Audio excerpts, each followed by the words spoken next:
Welcome back to the Deep Dive. Today we're tackling some really complex and challenging source material. We're aiming to do, well, kind of an intellectual autopsy on how people respond to tragedy. That's right. Our mission isn't just about retelling the story. No, definitely not. We want to analyze the human behavior, the psychology, the strategies people use when they're under just unimaginable pressure. We're diving deep into what happened right after a terrible loss, looking closely at the family's response. And specifically, the contradictions in that response. Yeah. How their actions, maybe understandably, maybe strategically, created this impossible situation, legally and psychologically. A situation that honestly still resonates today. That's the crucial point, I think. When a tragedy hits, especially one that becomes this huge public focus with intense media and police scrutiny. Instantly, the family members are just thrown into this crucible. Our sources make it really clear the Ramseys didn't get any time or space to just grieve. Right. They were juggling what must have been just debilitating private pain with immediate and intense police suspicion, almost from the first moment. And you see that battle shaping everything right from the get-go. It really set the tone for how they dealt with law enforcement. We've got that really powerful quote from John Ramsey. Oh, yeah. Where he basically says the family felt the Boulder police were, and this is his words, not at that frame of mind for objectivity. He went further, didn't he? He did. He said they were, quote, frankly out to lynch us. Wow. That phrasing really captures the strategic context they felt they were in. I mean, whether the police suspicion was justified or not isn't the point here, for this part of the analysis anyway. It's about their perception. Exactly. The family perceived this immediate aggressive hostility, and that perception, well, it creates this paralyzing catch-22, doesn't it? Totally. The sources detail it well. Cooperation was demanded, right? But from their perspective, any cooperation, any statement they made just seemed to ramp up the scrutiny. They felt leads they offered were, how did they put it? Turned around and used to poison the well against us. So talk, and you're accused. Stay silent. And you're accused of obstruction. Justifiable or not, that is the corner they felt backed into. A lose-lose. It sounds like the environment was just toxic from hour one. Yeah. So, okay, our deep dive today, we're really setting out to expose those gaps, those inconsistencies in the human story here. Using different lenses. Yeah, applying a forensic lens, a psychological lens, maybe even a philosophical one to ask. What does the way they defended themselves, the structure of that defense, their documented mental and physical state, right, what does it actually reveal? Reveal about what they might have been trying to protect, whether it was secrets or just vulnerability. Exactly. We're looking for the truth that might be hidden, inside those contradictions. Yeah. Okay, let's start where the human cost seems most obvious. The psychological toll on Patsy Ramsey. The source material paints a picture of a really profound, almost like a systemic breakdown in her health in that first year. It's genuinely agonizing to read about. The sources document this rapid deterioration. Just a month after everything happened, January 97, she had a documented full-blown panic attack. And that wasn't just, feeling stressed. No. This is the body physically manifesting an overwhelmed nervous system, a very extreme reaction. And it wasn't a one-off, right? It became chronic. It did. She was diagnosed with post-traumatic stress disorder, PTSD, and the symptoms listed are classic, chronic crying fits, just pervasive fatigue, and needing significant psychiatric help. Right. We know she was prescribed medication, anti-anxiety meds, Ativan, and also an antidepressant, Prozac, just to manage what sounds like overwhelming trauma. Her suffering seems undeniable. You look at that evidence. Yeah. The body was clearly screaming that it was under some kind of unbearable threat. Okay, but here's where it gets tricky, analytically speaking. It does, because we need to look at the logical, maybe even ethical fallacy society often falls into with suffering. Which we instinctively equate deep, real, documented pain with innocence. The underlying thought, the philosophical assumption, is something like, if you're suffering this much, you just can't possibly be responsible for the thing causing the pain.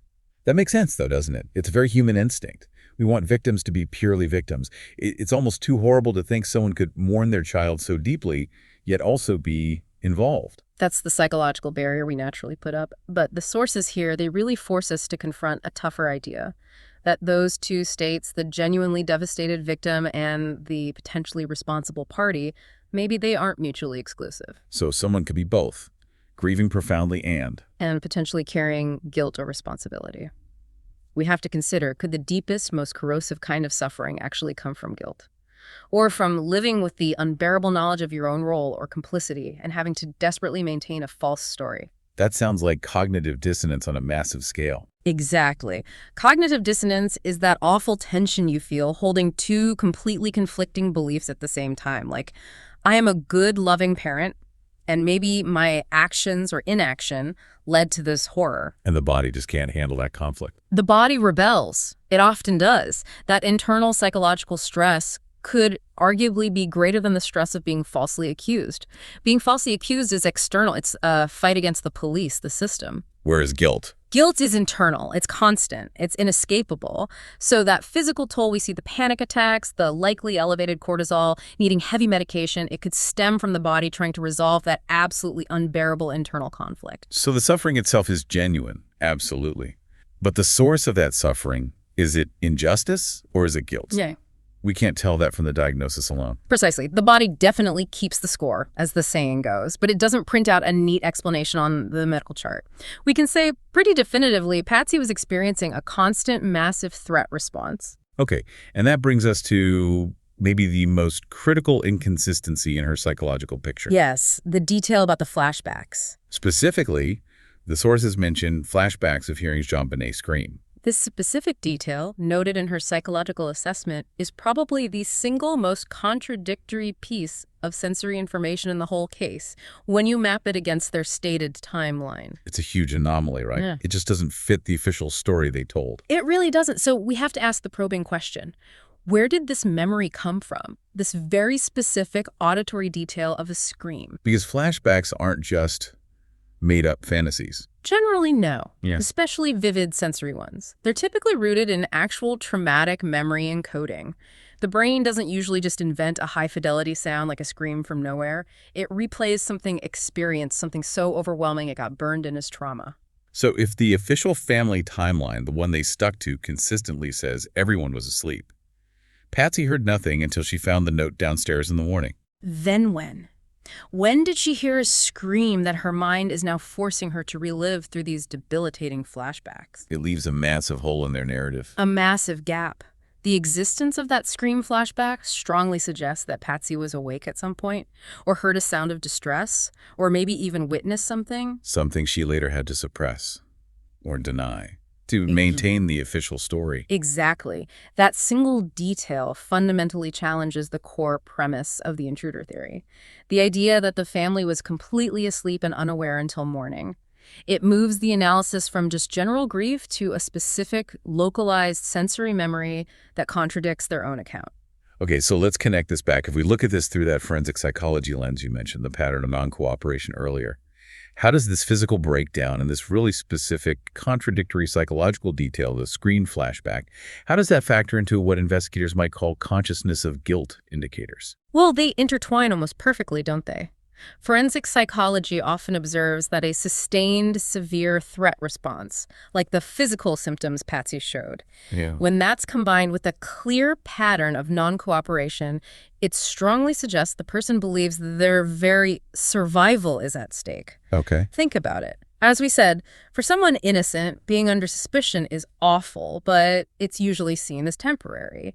Their motivation is generally to be transparent because they believe the truth will clear them. They often tend towards over-cooperation. Right, volunteering information, wanting to take tests, anything to help find the real perpetrator. Exactly. But the Ramsey pattern, as documented, was the polar opposite. Immediate lawyering up, control interactions, strategic silence, offering alternative theories instead of just direct answers. Precisely. That's the behavior of someone focused on managing the flow of information, not facilitating the flow of truth. It's damage control from the start. It looks like it. An individual who has something to hide often views the investigation itself as a permanent existential threat. And that requires the kind of constant high-level vigilance, the kind of mental and physical effort that produces chronic stress and could very well lead to the physiological breakdown documented in Patsy. It all fits together, unfortunately. Okay, so that psychological analysis, the internal state, it leads us straight to the external strategy, doesn't it? The steps taken to manage that threat, both internal and external. It does. Let's pivot then to the actions John and Patsy took in those absolutely crucial first hours. Specifically, bringing in Mike Bynum almost immediately. The sources describe this as them setting up a very preemptive, highly coordinated legal defense. The timing of Bynum getting involved isn't just, significant. From a forensic standpoint, it's incredibly revealing. How so? The source material notes he was called while the police were actually still in the house, still doing the initial investigation, trying to secure the scene. Not after they'd been formally interviewed or anything. No.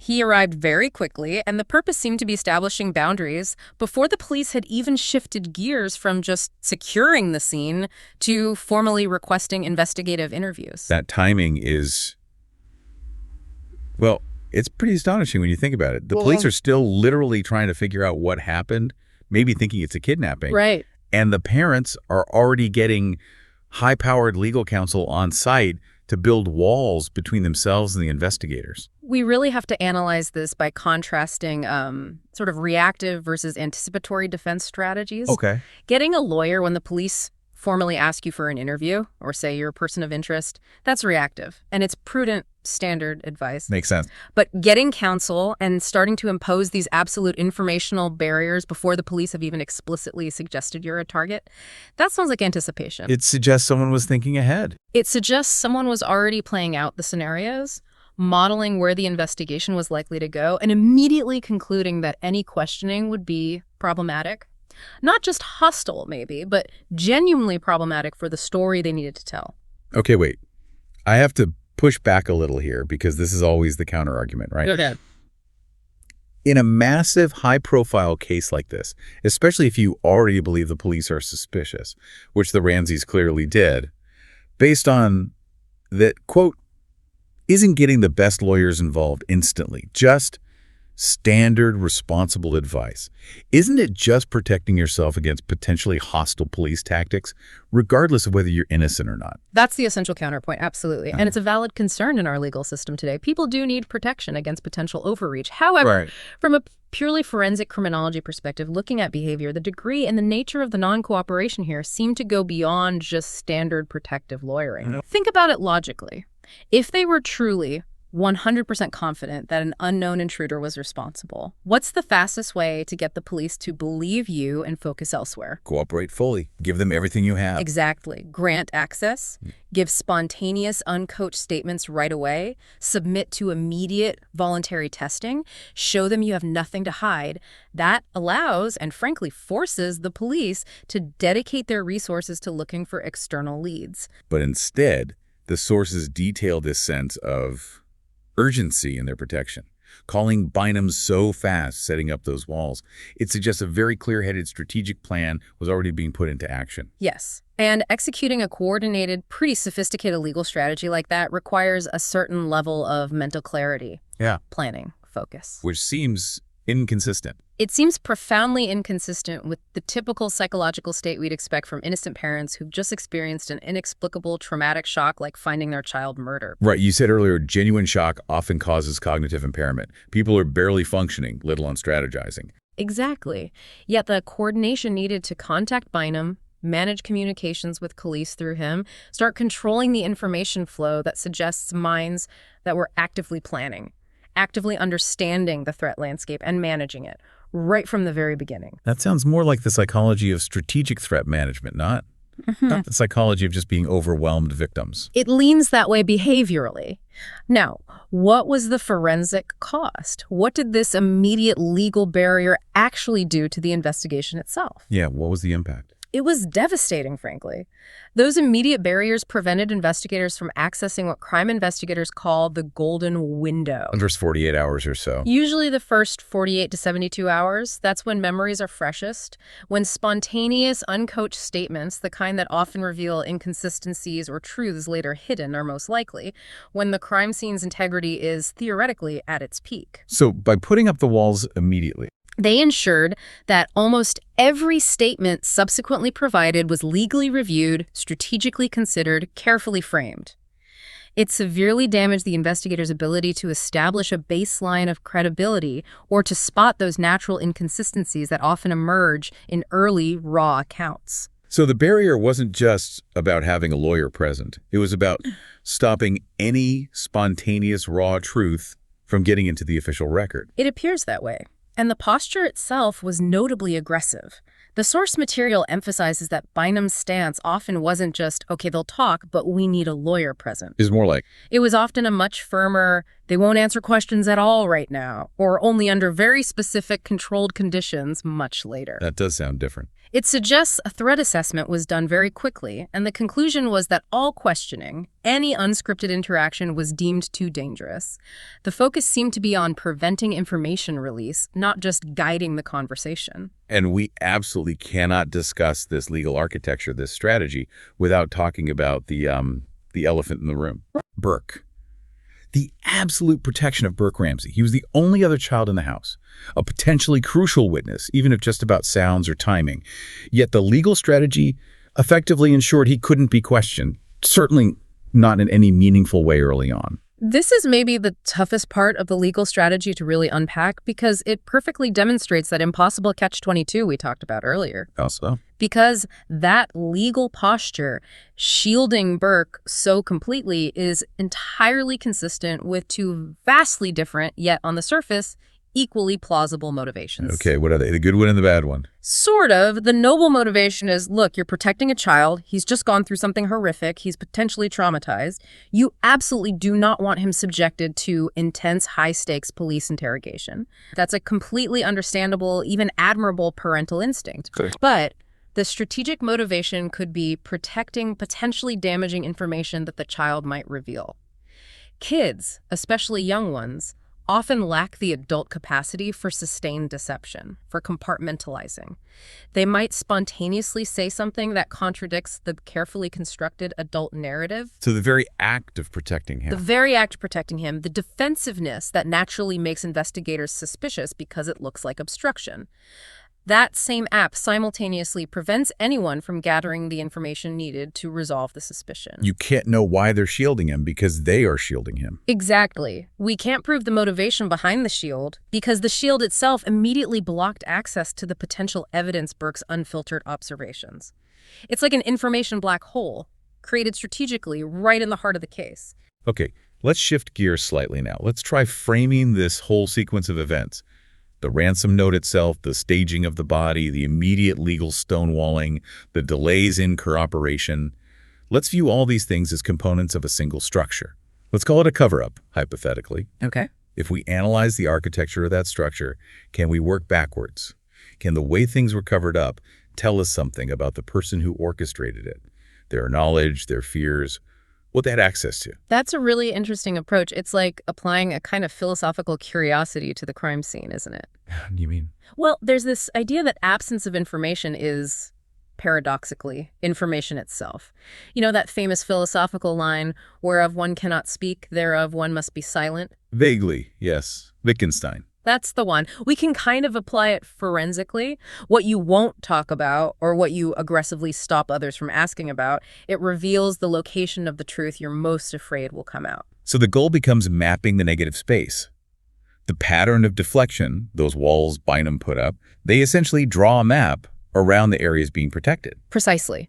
The consistent pattern of strategic avoidance, of silence on certain topics, it reveals a fierce protection around what?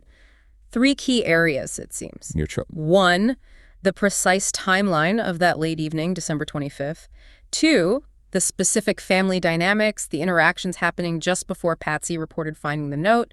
And three, whatever knowledge Burke might have had. So whatever actually happened in those specific time slots or interactions. That's exactly what the cover-up structure, if there was one, seems designed to obscure. It's protecting those specific points of vulnerability in the narrative. Now, let's think about the cover-up itself psychologically. It's not just about hiding things from the police, is it? It often serves an internal purpose, too, like denial. Oh, absolutely. It can function as a kind of psychological scaffolding for the person involved. That's a great way to put it, scaffolding. Meaning, the cover-up allows the individual to somehow live with what might otherwise be an utterly unbearable truth. Think about it. The sources suggest the more elaborate, the more detailed, the more sustained the concealment effort. Like a 3-page ransom note. Careful staging. Years of managed media appearances and legal wrangling. Exactly. The more effort goes into the cover-up, the more psychologically catastrophic the underlying truth must be. The false narrative, the intruder, the kidnapping, it provides a shield. It creates an alternative reality the person can try to inhabit. allowing them to function day to day without constantly confronting the full horror of their own actions, or maybe their negligence. And maintaining that elaborate shield, both externally for the police and internally for yourself, that must come at a huge cost, right? Physically, mentally. A massive, demonstrable physiological cost. And this brings us right back full circle to Patsy Ramsey's documented health collapse we talked about earlier. It connects directly. The sources strongly suggest that connection. Maintaining a long-term deception, especially one this high stakes, involving the death of your own child, it requires constant, unrelenting vigilance. Like you can never relax. Never. You have to perpetually monitor every word you say, your body language, how you appear, your interactions with everyone. Your body stays locked in that high-alert fight-or-flight threat response. For months. Years, potentially. And that immense, prolonged psychological and physical strain is precisely what could lead to the kind of breakdown documented in Patsy. The panic attacks, needing heavy medication, the chronic fatigue. It's the body essentially buckling under the pressure of maintaining the lie. It sounds like walking a tightrope over an abyss every single day. It must demand extraordinary psychological discipline, compartmentalization. Extraordinary levels of both. To live that kind of double life, the public performance of the grieving innocent parent versus the private knowledge of whatever the real truth is, it requires a truly remarkable capacity for sustained deception, for keeping those two realities separate in your mind. And the sources note the fact that the Ramsey narrative, their core story, has stayed largely consistent for decades. It really only suggests one of two things, doesn't it? Either they're genuinely innocent, meaning there was no cover-up to maintain, the truth just wasn't found by investigators, or they possessed a truly phenomenal, disciplined, and maybe unified ability to maintain that deception over an incredibly long time under immense pressure. It's one or the other, really, when you look at the consistency. Okay, so let's try that forensic approach again. Yeah. If we work backwards, if we treat the points where the resistance was highest, where the legal walls went up fastest and strongest, if we treat those as coordinates pointing to the protected truth, what specific sequences or moments are revealed as being the most dangerous to the official intruder story? Well, we keep circling back to the same critical period, don't we? The late evening hours of Christmas night. Exactly. The person responsible for orchestrating the cover-up, whoever that was, clearly understood precisely which truths were the most dangerous to let out. What really happened in the sequence of events that led JonBenét downstairs to the basement. Who was really awake? Who was alert in the house when the crisis, whatever it was, actually began? And crucially, what actions were taken, what reactions occurred, what things were said before the 911 call, before the legal defense structure was fully in place and operational. Those pre-defense moments are often the most revealing. So the cover-up doesn't try to hide everything. It strategically targets the specific elements, the specific truths that would completely contradict the fiction they presented, the fiction of a sleeping household, unaware, violated by a sudden unknown external intruder. That seems to be the inescapable conclusion if you analyze the behavior documented in the source material. The architect of the cover-up possesses intimate knowledge of the actual sequence of events, and their actions, both the psychological manifestations we discussed and the legal strategies employed, seem meticulously designed to manage that dangerous knowledge, to keep it out of the public record and out of the investigation. #outro. So as we wrap up this particular deep dive, we're really left reflecting on just the immense human cost involved here, the cost of all this contradiction, this control, the behavioral evidence we've gone through, that sophisticated, almost anticipatory legal defense strategy, combined with the profound psychological and physical toll documented in the sources, especially on Patsy. It points in two directions at once, almost. It really does. It serves as evidence that could support both possible outcomes. It's consistent with the narrative of innocence violated, poisoned by a hostile, overly suspicious investigation that just wouldn't let go. But it's also consistent with. It's equally consistent with the possibility of guilt being concealed through extraordinary, sustained psychological effort and very skillful legal maneuvering. The same facts fuel both interpretations. It feels like the family, whether they were guilty or innocent, almost instantly deployed resources and strategies that kind of guaranteed this outcome. Maximum suspicion from the police, but minimum chance of actual resolution. That's a sharp observation. The legal defensiveness almost became this permanent, self-fulfilling prophecy of suspicion, didn't it? Yeah, like a feedback loop. Exactly. The investigation got stuck in this closed loop. The police were suspicious because of the lack of cooperation, but the perceived suspicion was the very reason given for the lack of cooperation needed to clear that suspicion. And round it goes. And the toll of living in that state of non-resolution, you see it reflected in Patsy Ramsey's health, for instance. It speaks volumes about the unbearable burden of carrying some kind of terrible knowledge. Whether that knowledge is guilt or simply the knowledge that the whole system felt unjustly stacked against you from the start. Either way, it's a heavy burden. A crushing burden. So we're left, and you, the listener, are left with this responsibility, really, to keep questioning the official narrative, to keep looking into that negative space we talked about, exploring the contradictions, the gaps that the signature of the cover-up or the defensive posture, depending on your view, reveals. The truth, whatever it is, seems embedded in those moments where the stated story just doesn't quite align with the behavior. And maybe the ultimate philosophical question isn't just what happened in that house on Christmas night. Maybe the deeper question is why? Why did the aftermath unfold in a way that seemed almost engineered to guarantee this permanent state of non-resolution, leaving us all, decades later, still searching for truth inside a web of contradictions? Indeed. It really encourages you, doesn't it, to consider the power of what's missing. The absence of information in any complex, high-stakes investigation. Keep thinking critically. Keep looking at how human behavior, even when trying desperately to hide things, often reveals the very secrets it's trying to protect. Absolutely. Until next time, keep digging deeper.